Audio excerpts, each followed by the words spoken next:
국방부는 내일 중장 곽종근, 여인형, 이진우, 고현성, 소장 문상호 등 8명에 대해서 징계위원회를 개최할 예정입니다. 이와 관련해서 12.3 불법 비상계엄 관련 주요 장성에 대한 징계 절차가 너무 늦다, 반대로 아직 이르다는 여러 가지 의견이 있어서 한 말씀 드리려고 하는데요. 징계 절차는 그동안 수사와 재판 과정, 그리고 한편으로는 군의 인적 쇄신과 조직 안정 등을 종합적으로 고려해서 검토해 왔습니다. 내란 등 혐의로 재판을 받는 점을 고려하면 군사법원에서 엄중히 재판을 받도록 하는 것이 합당하다고 판단했습니다. 기소 시기에 맞춰서 보직해임과 기소 휴직을 조치를 한 것도 현행 군 인사법에 따르면 장성은 정규 보직을 받지 못할 경우 즉시 전역하게 되기 때문입니다. 그러나 이런 상황이 장기간 지속되어 온 상황에서 군의 인적 쇄신을 도모하고 주요 지휘관의 공백 상황을 해소할 수 있도록 장성 인사 관리를 정상화해 나갈 필요도 있었습니다. 이에 따라서 지난 11월 13일 중장 인사를 단행했고 법에서 정한 장성의 정원 기준 등을 고려해서 재판 중인 주요 장성에 대한 인사 조치를 시행하기로 결정한 겁니다. 12.3 불법 비상계엄 관련자에 대해서는 엄중히 문책하고 그 과정 또한 법과 규정에 따라서 엄정하고 신속하게 처리해 나갈 것임을 다시 한번 말씀드립니다.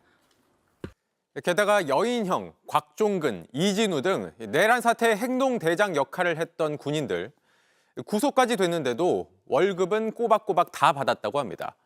그동안 직책을 그대로 유지했던 탓인데 국방부는 이제서야 보직해임 절차에 들어갔습니다. 김재현 기자입니다. 12.3 계엄 사령관을 맡았던 박안수 육군참모총장을 포함해 계엄 3인방으로 불리는 여인형, 곽종근, 이진우 사령관 등은 직무는 정지됐지만 아직까지도 보직을 유지하고 있습니다. 내란 사태가 발생한 지 한 달이 지났지만 계엄을 실행한 주요 지휘관들은 여전히 월급을 받고 있던 겁니다. 국방부는 이제서야 보직해임 절차에 나섰습니다. 보직해임이 되면 월급이 50% 이상 삭감됩니다. 국방부는 수사가 군 외부에서 이뤄지다 보니 사실관계를 확인하는 데 오래 걸렸다는 설명을 내놨습니다. 군은 일단 박 총장을 제외한 사령관들에 대한 해임 여부를 결정하는 심의위원회를 구성했습니다. 심의위를 구성해도 본인 소명 등 절차가 필요해 결론이 나오는 데는 또 열흘 이상이 소요됩니다. 박안수 총장은 대장으로 계급이 높아 보직해임 자체도 어렵습니다. 보직해임 심의위원회에는 상급자 3명 이상이 들어가야 하는데 박 총장보다 상급자는 김명수 합참의장 1명뿐입니다. 게다가 총장은 해임되면 전역해야 하기 때문에 군 내 징계나 엄격한 군 형법 적용도 어려워집니다.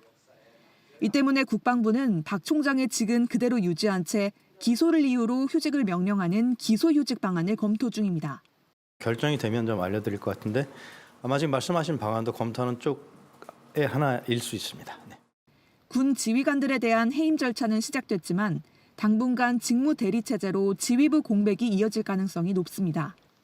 최상목 권한대행 체제 하에서 군 장성급 후속 인사는 현실적으로 쉽지 않을 것으로 보입니다. JTBC 김재현입니다. 국방부 조사본부 소속 A수사단장은 12.3 비상계엄 당시 당장 출동이 가능한 수사관 10명을 모아 국회로 출동하라는 지시를 내렸습니다. A단장은 출동할 때 수갑과 마스크를 준비하고 조사본부 패치는 부착하지 말라는 지시도 내렸습니다. 여인형 방첩사령관이 박헌수 국방부 조사본부장에게 정치인 체포를 지원할 수사관 100명을 보내달라고 요청한 데 따른 거였습니다. 그럼 10명을 그 장소를 알려준 사람이 누구였어요?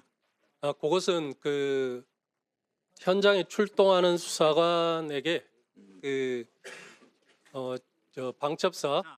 비슷한 시각 B 조사단장은 2017년 작성된 기무사 계엄 대비 문건을 조사본부 간부들에게 공유했습니다.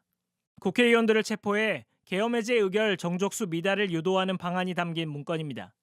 B단장은 A단장의 요청을 받고 자신의 직속 수사관들을 국회 출동조에 합류시키기도 했습니다.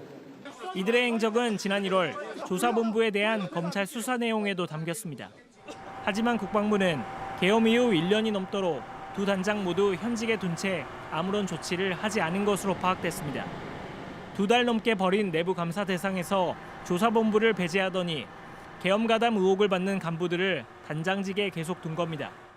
이에 대해 국방부는 검찰의 압수수색 등으로 국방부 자체 조사가 어려웠다며 정부 혁신 TF에서 조사를 진행할 것이라는 입장을 밝혔습니다.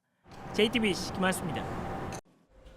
지난해 12월 3일 밤 10시 28분 김용현 당시 국방부 장관은 주요 지휘관들을 불러 모아 비상계엄을 알리며 명령에 불응하면 항명죄로 다스린다고 했습니다.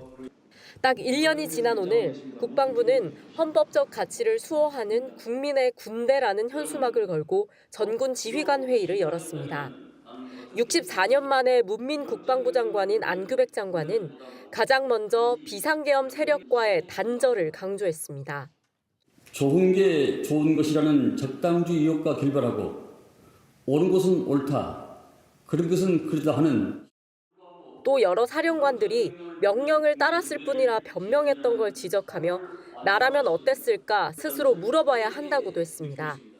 이 질문 앞에 흔들림 없이 자신의 집을 걸고 헌법과 국민에게 충성을 다할 수 있는 사람만이 국민의 군대를 재건이라는 사명을 완수할 수 있을 것입니다. 안 장관은 군에 대한 신뢰를 회복하기 위해 대장 전원 교체, 중장 3분의 2 물갈이 등을 했다고 덧붙였습니다. 하지만 여전히 갈 길은 멉니다. 국방부는 아직 내란 관련자에 대한 조사 결과를 내놓지 않고 있고 최근 2차 계엄 준비 의혹을 받는 계엄버스 탑승자에 대해 근신 열흘 등 경징계 결정으로 논란을 일으켰습니다. 계엄 때 주요 역할을 맡은 방첩사, 정보사 등의 조직 개편 역시 더디게 진행 중입니다. 특히 방첩사 개혁을 논의하고 있는 민관군 합동위원회는 연말까지 안을 내놓기로 해 실제 개편은 내년에서야 이루어질 전망입니다. 주요 사령관 등 군인 12명이 내란 재판에 넘겨졌지만 징계는 아직이고 박안수 전 육군참모총장은 임기 만료로 전역했습니다. JTBC 조보경입니다.